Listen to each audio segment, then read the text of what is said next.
Security and Agriculture Committees, Dr. Roger Marshall is back with us. Senator, it's always a pleasure to see you. Thanks so much for being here. You bet, Maria. Great to be with you again. So you just heard Scott Perry. Do you think the Republicans got everything they wanted? Well, we didn't, but I think we still have to compliment Kevin McCarthy. Speaker McCarthy, he got the best deal he could get.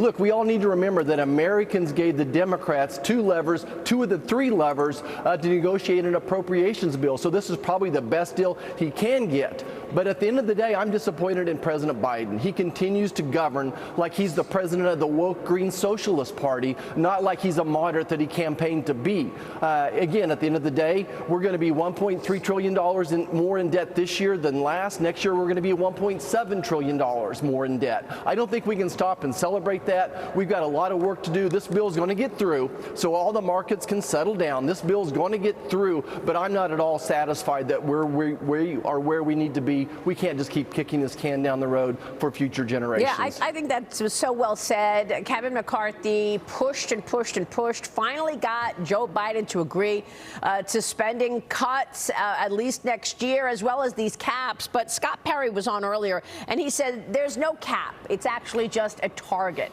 and there's no real rule forcing anybody to keep to those caps. Is that true?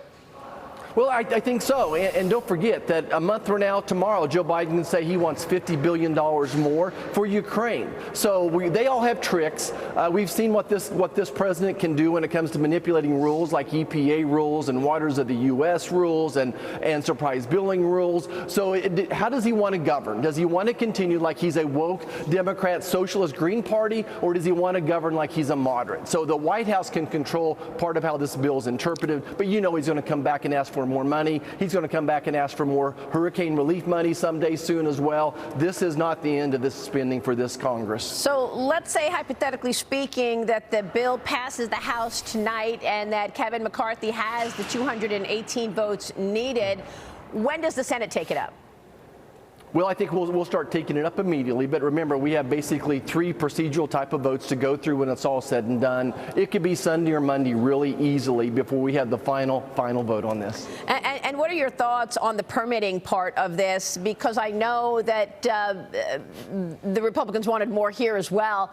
But do you feel that you could actually see permitting easing to lead to growth, economic growth?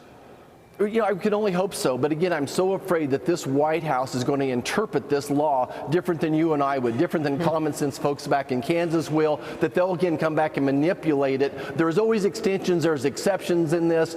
They have a lot of wiggle room. So I'm very concerned what this White House is going to do with the regulatory part of this. Well, exactly. And how about the IRS? You're still talking about Biden getting those 87,000 IRS agents to audit everybody, right? Are you expecting a heavy audit season to come?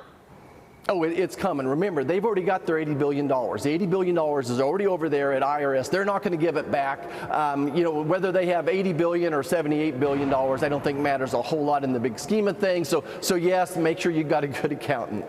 Senator, it really is disheartening to see all of the oversight that you all are trying to do, whether it's IRS, whether it's FBI, DOJ, and just having very little luck, frankly. House Oversight Committee Chairman James Comer says he's moving forward with the contempt of Congress charge against FBI Director Christopher Wray after the FBI is refusing to turn over this single document which was subpoenaed, which would connect then Vice President Biden to a $5 million bribery scheme.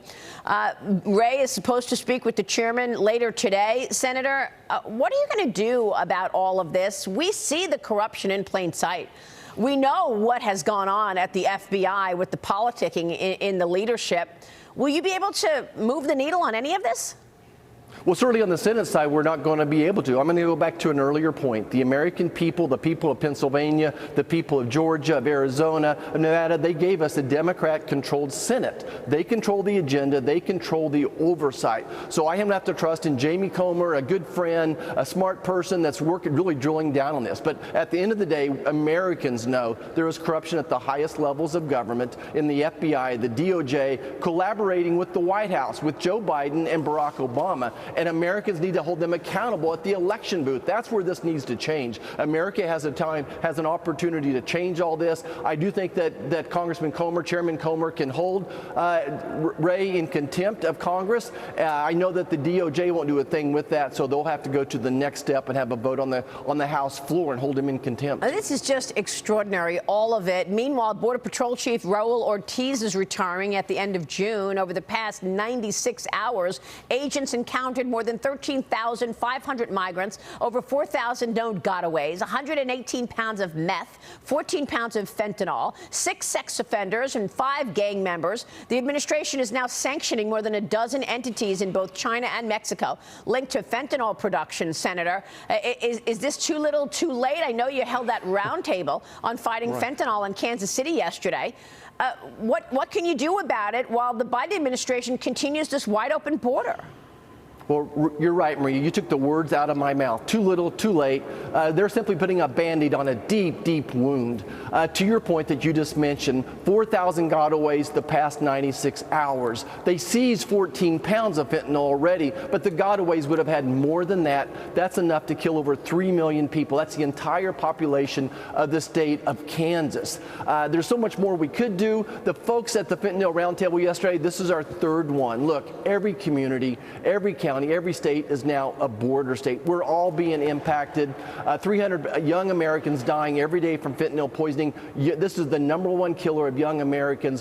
One pill can kill, actually 1/2 of one pill can kill. And by the way, fentanyl is easier to get than ordering pizza. You can have fentanyl delivered to your school. The cartel has now drug sellers, pushers in those schools as well. Easier to get them pizza and much more accessible as well. That's the challenge before us. It's so easy to get. We're doing what we can to push back, but eventually it comes down. Will Joe Biden control the border? Will he push those people back into Mexico? Will President Biden hold China accountable? Remember, 90% of these precursors are made in China, and then they come over to the cartel in Mexico. The cartel has a presence in Kansas now. It's scary times. Wow, that is incredible, Senator. Thanks for mentioning that. It's just an incredible situation underway at the border, which has not stopped. Senator, it's good to see you.